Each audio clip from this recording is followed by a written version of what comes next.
प्रधानमंत्री नरेंद्र मोदी लोकसभा में अविश्वास प्रस्ताव पर चर्चा का जवाब दे रहे हैं। प्रधानमंत्री ने कहा कि विपक्ष ने देश को निराशा के अलावा कुछ भी नहीं दिया। अविश्वास और घमंड विपक्ष के रगों में रचकर बस गया है। चर्चा का जवाब देते हुए प्रधानमंत्री ने कहा कि विपक्ष को भारत के सामर्थ्य और लोगों पर भरोसा नहीं है। मणिपुर मुद्दे पर प्रधानमंत्री ने कहा कि देश मणिपुर के साथ खड़ा है। उन्होंने कहा कि दोषियों को कड़ी सजा दिलाने के प्रयास जारी है। ये इंडिया गठबंधन नहीं है, ये इंडिया गठबंधन नहीं है, एक घमंडिया गठबंधन है। ये इंडिया गठबंधन नहीं है, घमंडिया गठबंधन है। और इसकी बारात में हर कोई दूल्हा बनना चाहता है, सबको प्रधानमंत्री बनना है।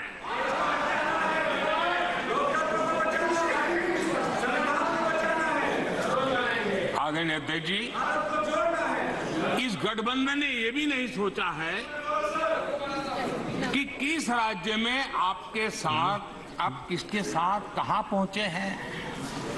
पश्चिम बंगाल में आप टीएमसी और कम्युनिस्ट पार्टी के खिलाफ है और दिल्ली में एक साथ है। लेकिन इत्तेफाक देखिए कल यहां दिल से बात करने की बात भी कही गई थी।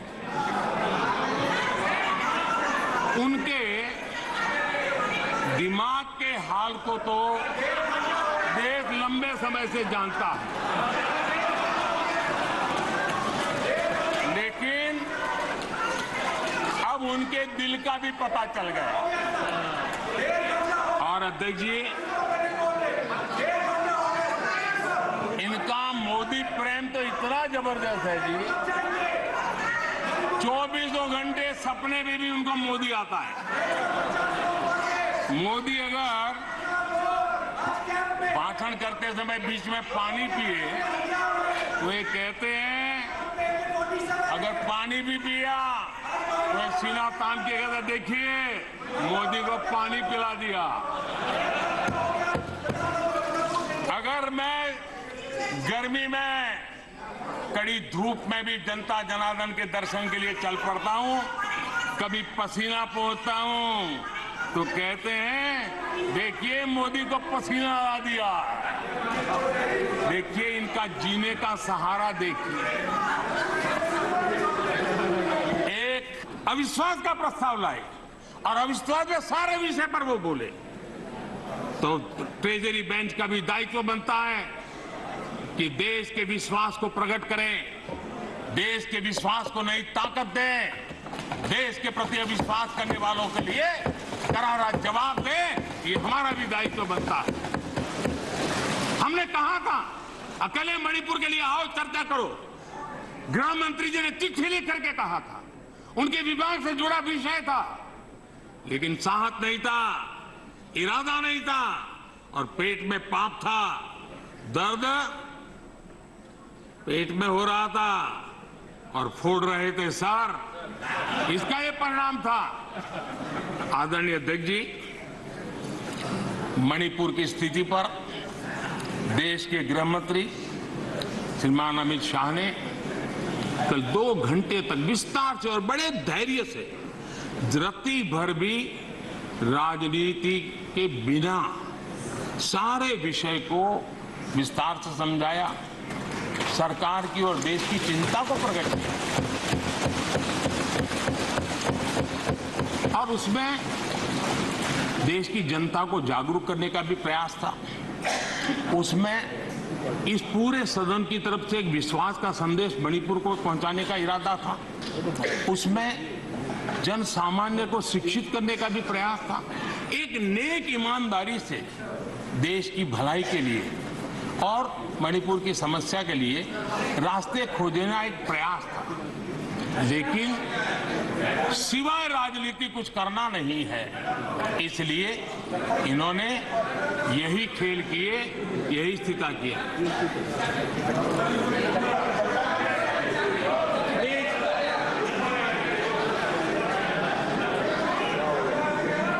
आदरणीय अध्यक्ष महोदय,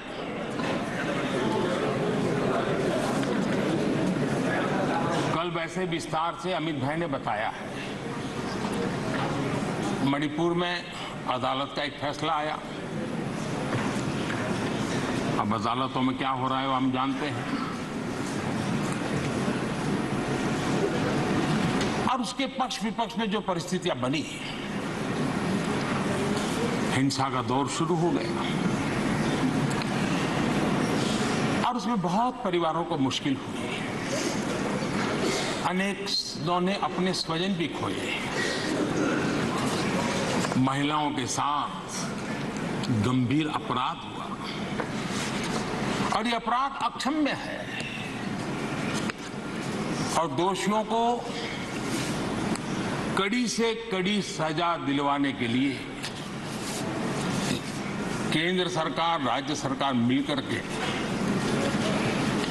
भरपूर प्रयास कर रही है। और मैं देश के सभी नागरिकों को आश्वस्त करना चाहता हूं कि जिस प्रकार से प्रयास चल रहे हैं, निकट भविष्य में शांति का सूरज जरूर उगेगा। मणिपुर फिर एक बार नए आत्मविश्वास के साथ आगे बढ़ेगा। और आपको सीधा ले चलते हैं लोकसभा, जहां पर प्रधानमंत्री नरेंद्र मोदी अविश्वास प्रस्ताव पर चर्चा का जवाब दे रहे हैं। वाटरवेज के जरिए पूर्वोत्तर इंटरनेशनल ट्रेड का गेटवे बना है। पहली बार नॉर्थ ईस्ट में एम्स जैसा मेडिकल संस्थान खुला है। पहली बार मणिपुर में देश की पहली स्पोर्ट्स यूनिवर्सिटी खुल रही है। पहली बार मिजोरम में Indian institute of mass communication जैसे संस्था खुल रहे हैं। पहली बार केंद्रीय मंत्रिमंडल में नॉर्थ ईस्ट की इतनी भागीदारी बढ़ी है। पहली बार नागालैंड से एक महिला सांसद राज्यसभा में पहुंची है। पहली बार इतनी बड़ी संख्या में नॉर्थ ईस्ट के लोगों को पद्म पुरस्कार से सम्मानित किया गया है। पहली बार पूर्वोत्तर से लसित बरफुकन जैसे नायक की झांकी गणतंत्र दिवस में शामिल हुई है। पहली बार मणिपुर में रानी गाइडिंलिउ के नाम पर पूर्वोत्तर का पहला ट्राइबल फ्रीडम फाइटर म्यूजियम बना है।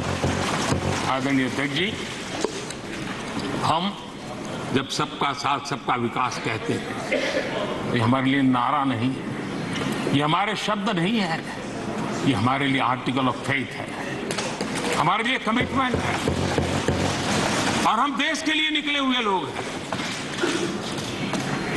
हमने तो कभी जीवन में सोचा ही नहीं था कि कभी ऐसी जगह पर आकर के बैठने का सौभाग्य मिलेगा, लेकिन ये देश की जनता की कृपा है कि उसने हमें अवसर दिया है। तो मैं देश की जनता को विश्वास दिलाता हूं, शरीर का कण कण, समय का पल पल सिर्फ और सिर्फ देशवासियों के लिए, सिर्फ देशवासियों के लिए।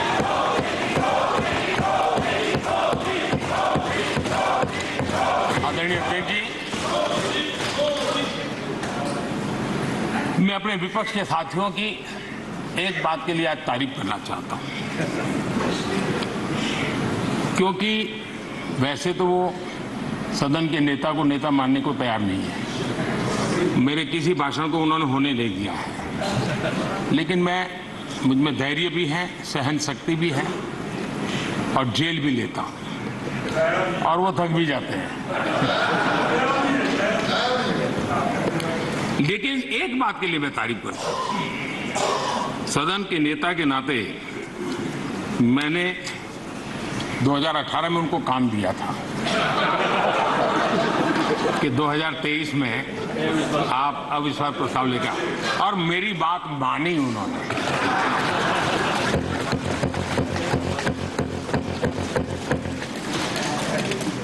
लेकिन मुझे दुख इस बात का है कि 18 के बाद 23 में 5 साल मिले थे, थोड़ा अच्छा करते, अच्छे ढंग से करते, लेकिन तैयारी बिल्कुल नहीं थी, कोई इनोवेशन नहीं था, कोई क्रिएटिविटी नहीं थी, न मुद्दे खोज पा रहे थे।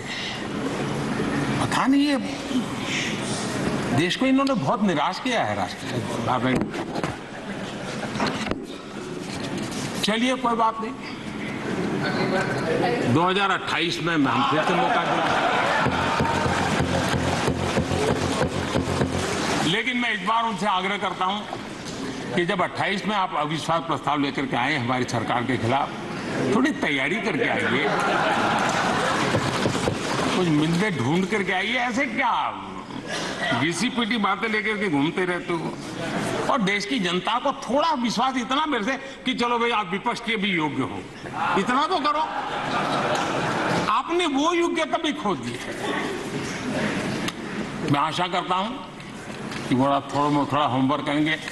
तू मैं और चिल्लाना, चिखना, नारेबाजी करना, उसके लिए तो 10 लोग मिल जाएंगे उनको, लेकिन थोड़ा दिमाग वाला भी काम कीजिए ना।